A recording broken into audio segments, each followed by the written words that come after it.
Hello everyone and welcome to another edition of Community Connection. I'm Susan Casper. You know him as one of the most prolific scorers to ever play in the NBA and now a color analyst for the Phoenix Suns. Eddie Johnson is the epitome of someone who has worked hard and dedicated his life to giving back and succeeding no matter what the obstacle or challenge is in front of him. Well, I sat down with the retired NBA star to learn how a young man from the tough streets of Chicago beat the odds and made his dreams come true. Johnson at the buzzer.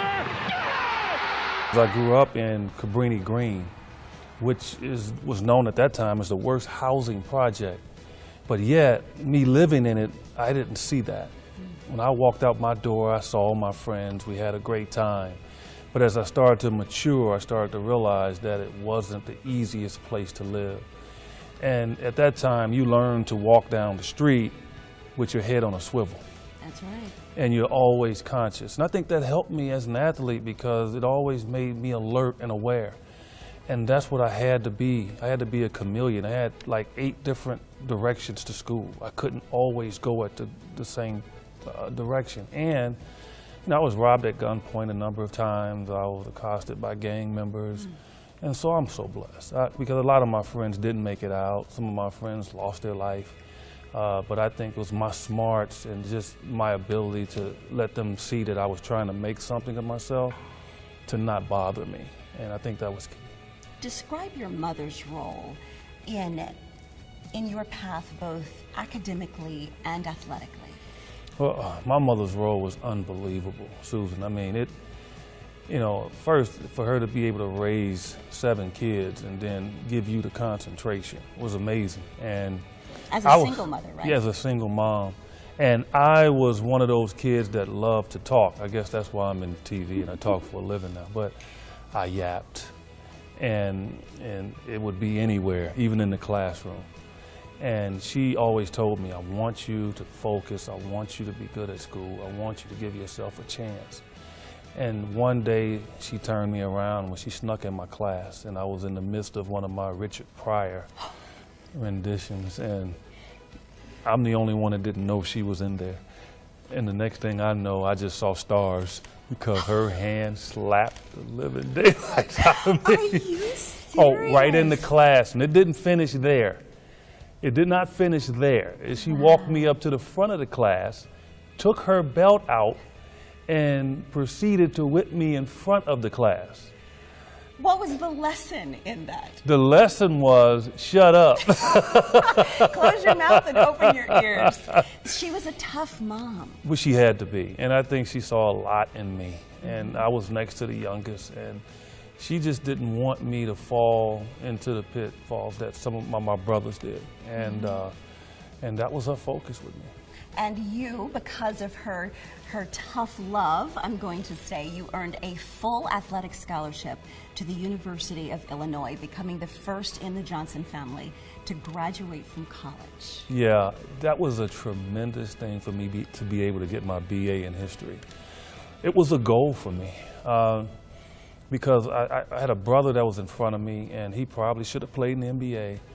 He went to Texas A&M. He was freshman of the year, but he had his hand out. He didn't focus. And I saw that growing up. And I said, that's not going to happen to me. And I said, I'm going to be the first in this family to get my degree. And I focused on it. It was very difficult, obviously, but, you know, playing basketball and doing that, but I got through it. And when I left out of my last class and I knew I had it, I had promised myself that I was just going to scream at the top of my lungs. I didn't care who was around. And people looked at me and like, what is wrong with him? You know, because they knew me as a basketball player. Right. But I wanted everybody to know, no, I'm more than a basketball player. And that was one of the biggest accomplishments of my life. That's wonderful. You're a smart guy. Your mom is still alive? Yes. She's 88 years old? Oh my goodness, what does she say about your passion to help children and about all of the efforts that you give our community in building stronger families? My mom is very proud of me, as she is all of her kids, and everything that we've done in our life, and there's really no separation. And the amazing part about her with me is she didn't have to whip on me as she did when I was young. Now she just sits back and enjoys it.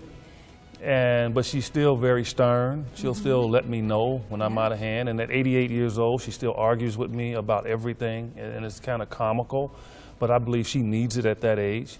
But what she just put in me was just a desire to just keep going forward, because I saw her.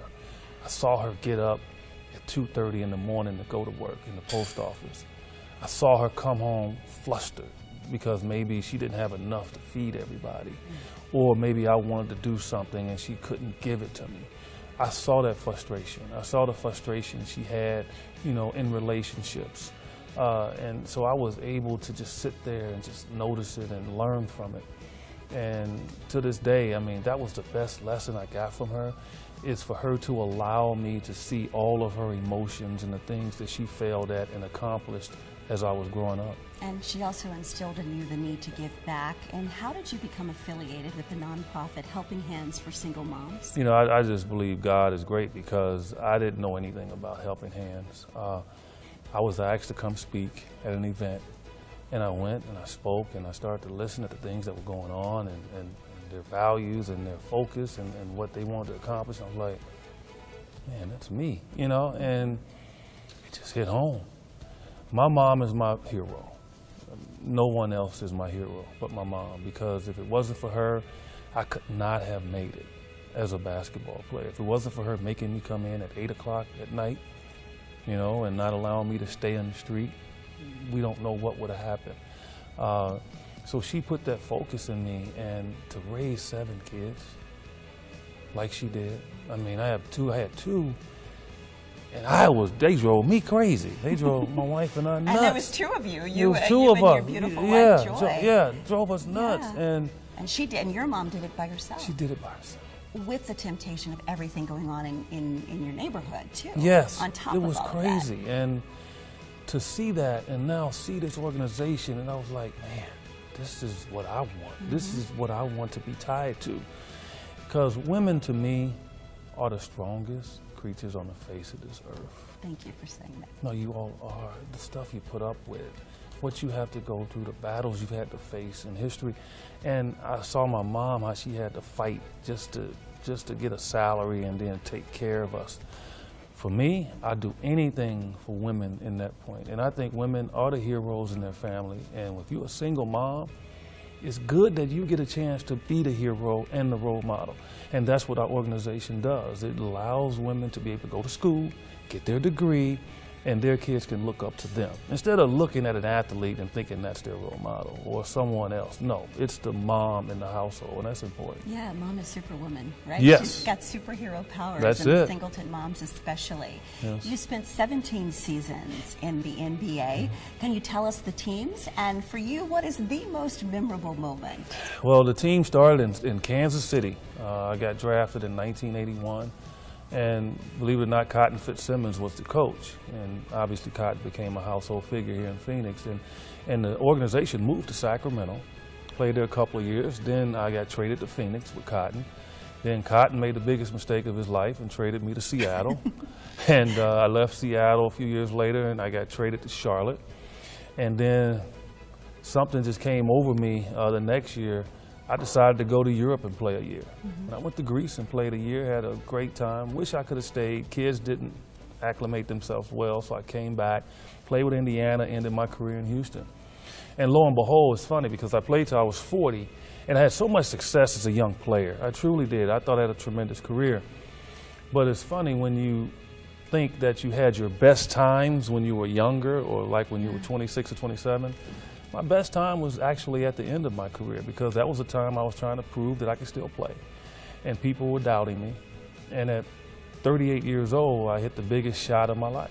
You know, playing for the Houston Rockets in the Western Conference Finals, Game 4 against Utah. I hit a shot that made me react in a way that normally I would never react. I'm one of those guys that get on the dance floor and I got the same moves I had since I was in high school, okay?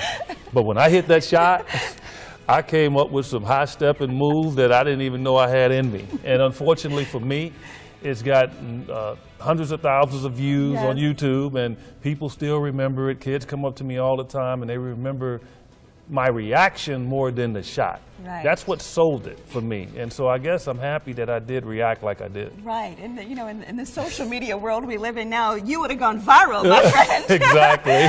For sure, for sure. In 1989, the Phoenix Suns gave you the NBA's Sixth Man of the Year honor. Describe the significance of that award.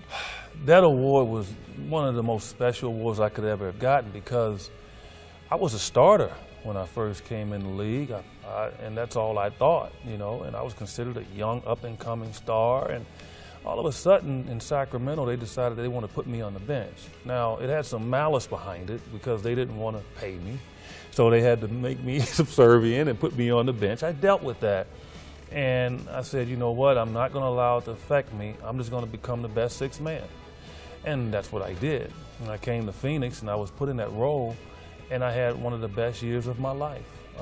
But, you know, I had a great team around me that allowed me to do it. I had a great coach.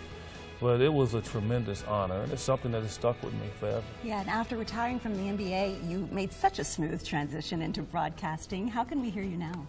Well, man, geez, I'm everywhere. But, you know, I segued. I wanted to do it when I played, and now I'm just doing so much. I mean, I love to motivate people. I love to speak to people and just tell them about my mistakes I've made in my life, that it hasn't all been fluid, and just to give them hope and not think that the world is over because they made mistakes, and try to energize them that way.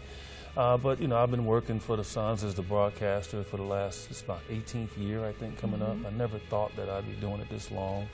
And now I have a national radio show as well on Sirius XM, NBA radio from 1 to 4. Pacific Coast time, so yeah, you gotta check that out. Yeah, you gotta check that out. But I mean, I love talking. I love talking. I mean, the common response to Eddie, and I don't know if you get this. Can you be quiet? Oh, honey, I get it all the time. Why do you talk so loud? Can you calm down? And I'm saying to myself, I always argue with my wife. She's like, because I was very quiet, and she really enhanced me to talk. We first got married, I mean, I would never say anything. And she really worked on me and got me to be outspoken and talk. And now she's like, can you shut up? I'm like, you're the reason why I talk all the time. You've awakened this in me. I love it. You know, in 2006, everything stopped for you. You were the victim of mistaken identity. The multiple media outlets ran a photo of you while talking about NBA All-Star Eddie, a.k.a. Fast Eddie Johnson, and you called that day the worst of your life. Do you feel that you have set the record straight on that day? Susan, it's a continuous effort to set the record straight because of internet, and people will go to a story and they'll just jump that story and then they'll go respond. My family and I, we were in Hawaii. We had just landed back in Phoenix, and my phone was blowing up. And I'm like, okay, why are people calling me like this? They know I just landed. And I started to listen to the messages and stuff, and they was like, man, somebody accused you of rape of a child. I'm like, what? And I'm like, that's a prank. And so I called my buddy. I was like, man, stop. You know, you should play like that. And he's like, I'm not playing. So I hurry up, get our luggage, I get in the truck, and I turn the radio on, and I turn to a national radio show, and I hear Skip Bayless on there, and he's ripping me. And he's saying the Suns should have known this about me, and how dare they hire him, they should fire him right away. And immediately I just started bawling. I'm like, are you kidding me? And then I get home and I start seeing news outlets that a couple of them ran my picture. Fox News was very close to running a full story on me. It was just all across the world, but they used my picture. And it was just amazing. I was like, you know, my website got like 1 million hits within 12 hours. I mean, it was really bad. And the only thing I can just say is close my eyes and say, obviously it's going to get right. But how dare these people not at least hesitate and pause to do their research to see if it's really me.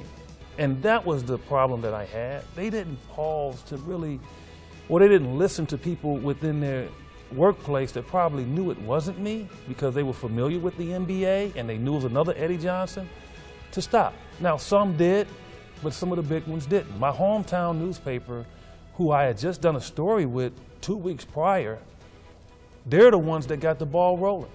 An editor, very aggressive, wanted to hurry up and get the story out. He just read the AP, only read 2 sentences, saw my name, and all of a sudden changed everything from Eddie Johnson that went to Auburn to Eddie Johnson, Illinois. Wow. And so it was that part hurt the most, is that some of those people didn't pause to really realize it wasn't me and know the history of it.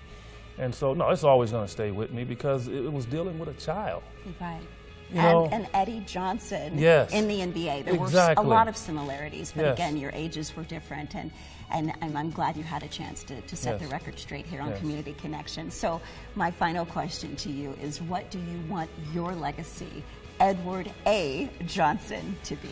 Well, one, I just want people to know that I'm a man of God, that no way I could be sitting here if it wasn't for him.